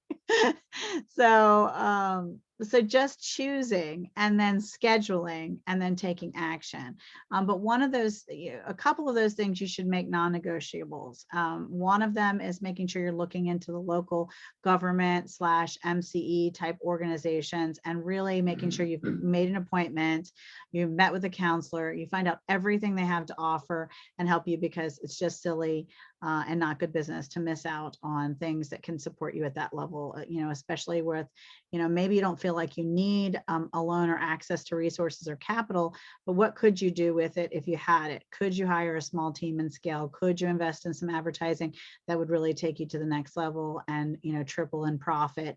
So using other people's money for good investments is how the wealthy get wealthier. So think about that. And then another non-negotiable should really be up-leveling yourself. So accountability partners and masterminds, and thinking about that. And then kind of sprinkle in from there what else it is that drawn to you. And like I said, choose something that feels really comfortable and fits your personality, but then try to choose at least one thing that is not, so that you can stretch and grow. And if you hate that, guess what? After a quarter of it, yes, one whole quarter, you have to suck it up, buttercup, like a sports team, make a commitment, show up for a quarter, play full out, be uncomfortable for a quarter, and then you can choose something else and stretch into something else that might make you feel uncomfortable, but could allow you to grow. And that might be a better fit before you give it up and throw in the towel and take your ball and go home, right? So you want to think about that. Virtual summits really are super, super powerful. I have the honor of, I've done so many, I can't even tell you, but I've gotten it narrowed down to taking my own, again, not eating the whole buffet. I did 30 summits. I was on 30 virtual summits one month. That is not a good idea. Sometimes I was doing 2 in a day. I'm like totally not joking. I think there was 3 in a day. Yeah, it was a bad idea, not to be repeated. That was an example of eating way too much at the buffet. But now I try to keep it to 1, 2 to 3 kind of are my max of summits a month, because there's a lot, not just showing up and speaking for the summit itself, there's a lot of back office involved. And even though I had a team, I was making my team and me crazy with all the things we had to do for all the summits that we were a part of. But they are really fabulous. And I did one in January. I'm doing another one this month. And then I was asked in March to not just be a speaker of the Voices of 100 Women global virtual summit conference, but I'm also asked to host and interview other amazing women on the conference, which was a very big honor. And so I'm super wicked excited about that. And I'll have free links to share. So if you reach out to me, or, there's all the ways to email me and stuff in this article. So I would love to be able to share that free summit with you. Just to put out there if you can. Clubhouse is great. It's also a rabbit hole of Wonderland, and Alice just falling down that rabbit hole, and all her crazy friends, including the Chester cat, live there. And it's a fantastic space. And if you want to get adventurous, and one of my favorite things of all time about Clubhouse is I don't have to fix my hair. I don't have to look good, man. I have a voice for radio. I could just show up and nobody knows what I'll look like. And that's a fantastic thing. And they have speed networking in Clubhouse. They have networking rooms, and they have all kinds of rooms. But one of my suggestions would be go find a room that someone else that's quasi your competitor has built massively, and it's huge. And start showing up and raise your hand for the mic and share your stuff. Now, don't be unethical. Don't be, because this is their space and they were busting their butt and they're putting mega amounts of time to fill this room up. But guess what you can do? And professionally, as long as you're not in there to butcher and hack all their customers, you're going to naturally just get some. And you could offer to be a guest moderator, because guess what they don't want to do? They don't want to be running that room and being the top speaker and leading the room all the time on their own. So why build up a room that has 10,000 people who follow it all the time and it's filled with hundreds of people all the time? That's exhausting. They have a whole other business separate from Clubhouse that they have to run. And they are constantly looking for ethical, genuine, knowledgeable in their industry, high valuable quality guest moderators to run the room. Guess what you look like when you're at the front of the room? We talked about speakers. You look like the superstar. You are networking now from the front of the room. This is the way to go, people. This makes it easier. So absolutely you want to do that. Challenges, people do a lot of Facebook challenges, 3-day challenges, 3 days events. You can attend them, you can run them. This is all great formulas and ways to network.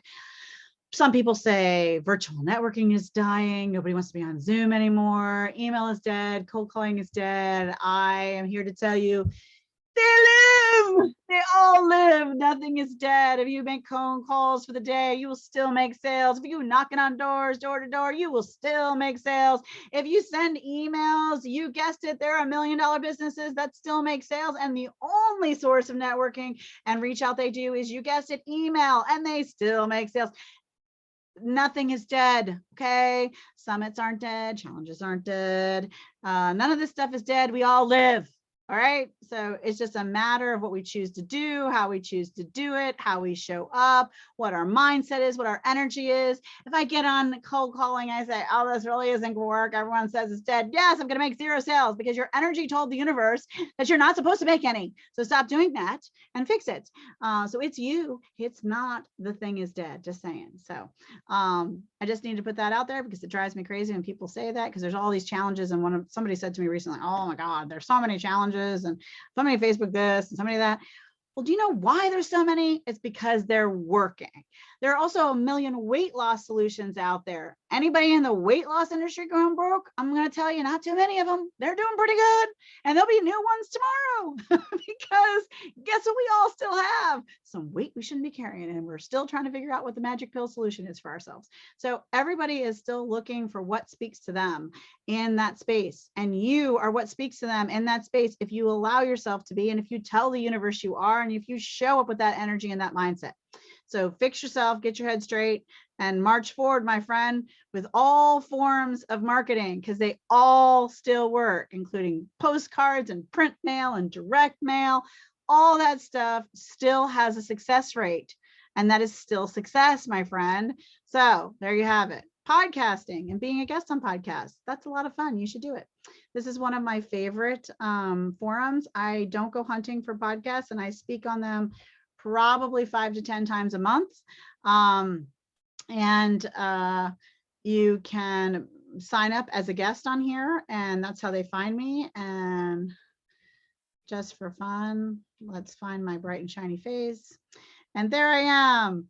And it tells them what I'm about, kind of gives them my speaker sheet and my rundown. And then I get a bunch of inbox messages, and I have 3 now or 5 now, people asking me for shows that I need to respond to. It is on the checklist for today.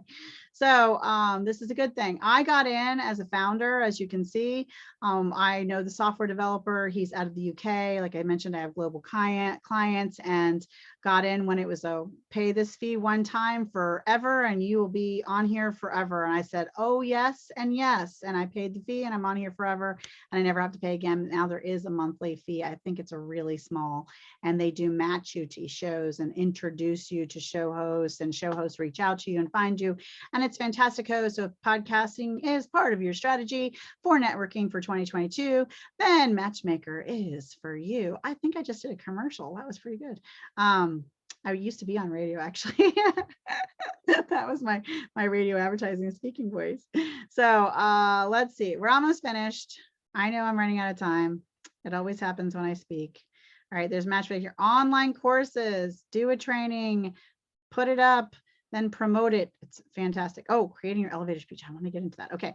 So basically your pitch is super simple. Keep it super simple, right? There's something about keep it simple, sweetie. I don't like the other word. So we're going to go with keep it simple, sweetie. All right. Your name, who you serve, that unique niche people I serve, authors, coaches, speakers, and online course developers and busy business owners.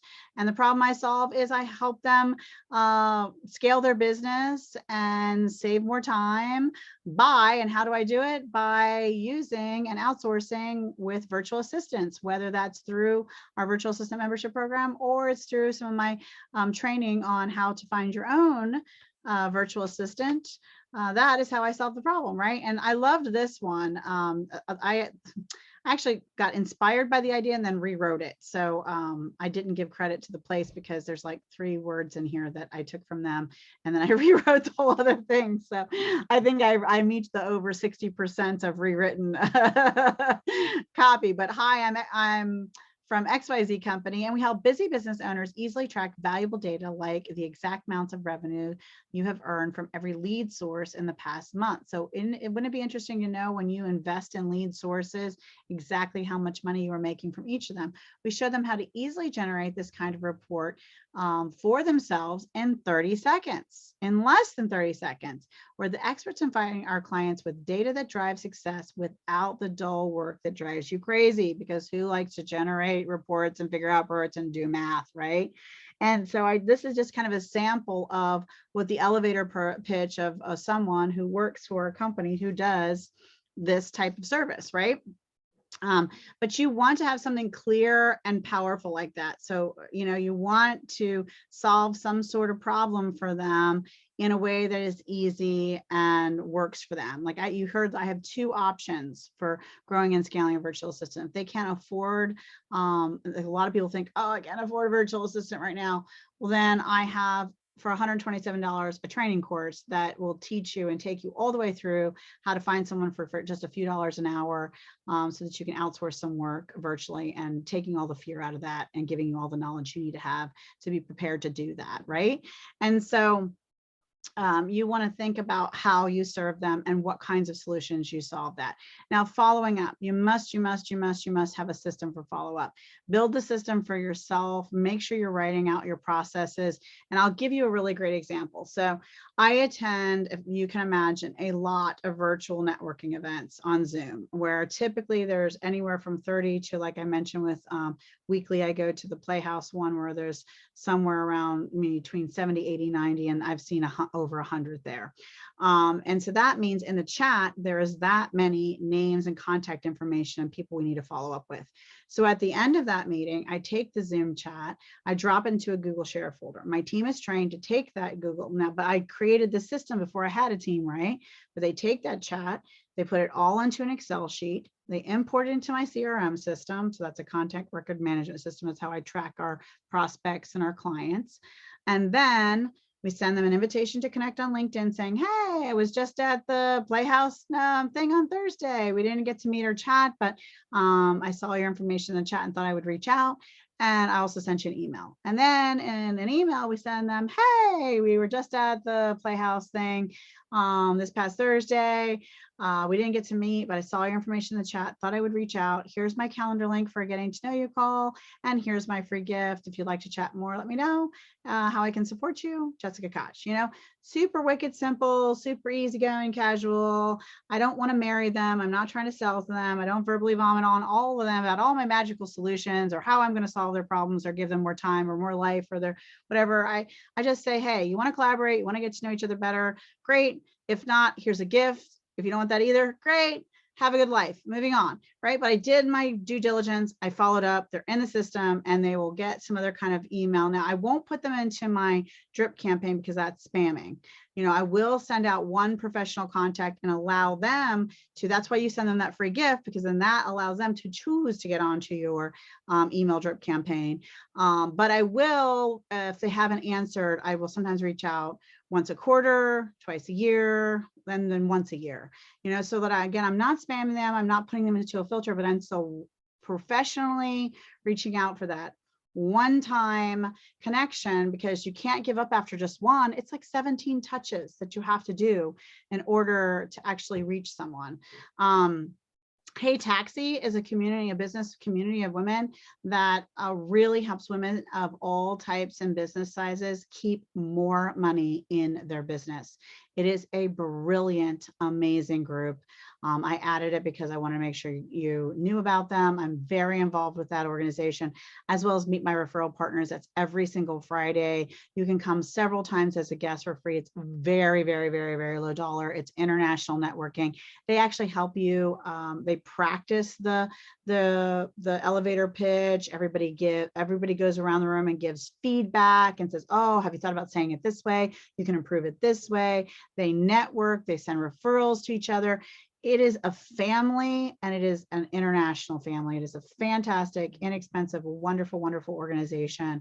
Really great space to network. Of course, I have a free gift for you. And then there's lots and lots of ways to reach and meet me. And I did also want to tell you about one other. I don't do too much with them at the moment. I might be changing that. Because I have a team I'm hiring that will be able to attend for me, because there's just only so many hours in a day. But here is another really great one, especially whether you want to go local or if you want to go international. This organization, I know they have a membership fee. However, I think you can attend totally for free. Like, members get some other special benefits, but you can attend, as far as I know, they haven't changed it where you can attend all the networking meetings for free. They have a worldwide event, Australia, West Florida. They have specific to, like, I think about what's unique about you, whether it's your heritage or your culture or that you're a woman in Canada or whatever it is, right? But they have United States too. So North Carolina, New Hampshire, and Maryland, Virginia, DC. You don't have to go where your area is either. If you're not limited to area, and I'm not, I love traveling around the world in this space. I've been to the one in Hawaii a lot of times, so business to business only. So they're not looking for business to consumer people. And I mean, there's just so many wonderful, look how many there are. There's so many groups. So almost every day but Saturdays, you could be networking. Like, no excuses. You totally can be networking. And I'm pretty sure, let's just test it before we get off. I know we have to get off soon, but let's just test it and see. Dun, dun, dun, dun. I have to choose one. I wasn't invited. I don't know, a friend. I don't remember. I already get their emails anyway, so I don't care. And then the BAMO, there's a Zoom link. Yeah, so they were 100% free to attend the networking, but if you can become a monthly member, and I think you get some sort of extra bonusy benefits and access to something. So I don't know all the deals to everything. I'm not, a rep for any of these things. I mean, they're not horribly awful, but I guess they give revenue sharing. So, and access to stuff. But anyway, you can attend the networking, which is what we're here for, and the events totally for free. So how awesome is that? So I thought they were worth, and it looks like they also have some free classes, and they have a boot camp and whatever. I love the story of, you should watch the YouTube video of the gentleman who originally founded Happy Network, and that Happy Neighborhood Project. It doesn't sound like a networking group, but it is. It happened, and I'm going to stop. I know we're out of time, but he started it when the real estate market crashed in whatever year that was, years ago. And he felt like the energy of the world economically had just gotten sad. And so he wanted to make it happy again. And that was his whole purpose of bringing business owners and people together in the spirit of joy, feeling like he could feel the economy with happiness and joy. And I thought that was such a beautiful message, right? I'm such a sap. See, squeeze your cheeks, and I don't mean these, so you don't cry when you speak. And that's it. I'm Jessica Koch. I'm pretty brilliant and amazing. I hope you think so too. I hope you loved it. And I always hope to get invited back, because I adore Lisa. And that's all I have to say about networking today. Thank you so much, Jessica. Yay. Colleen had to jump off early, and she said, thank you so much. I don't know if you saw it in the chat. She had to run. She had a client meeting, but she said, please send her the information. And she thought it was very helpful. And Rachel says, thanks for reminding me so clearly why I love your sessions. That's sweet. And I do too. And Thank next week, Rachel, I wanted to tell you, we're having it's COVID Assistance Summit, and that is with subject matter experts. I don't know if you registered for that yet, but Jessica is on there as well. She's one of our subject matter experts. It's kind of just a meet and greet and ask them questions, but if you want to also get a one-on-one session with the expert of your choice, you can have that time. We pay for that you can have a one-on-one session with Jessica if you like. So that is, yeah. So that's next Thursday, the 27th from 9 to 12. And you're already, but one of the things you have to become a client first, but you're already a client, so you don't have to worry about that. You said it's the Um, 27th from 9 to noon? Yep, 9 to noon.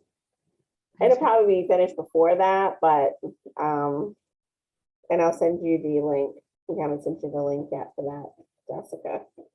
But and then our Women's Business Conference is being held virtually on March Oh, 11th. shoot, it's on my calendar.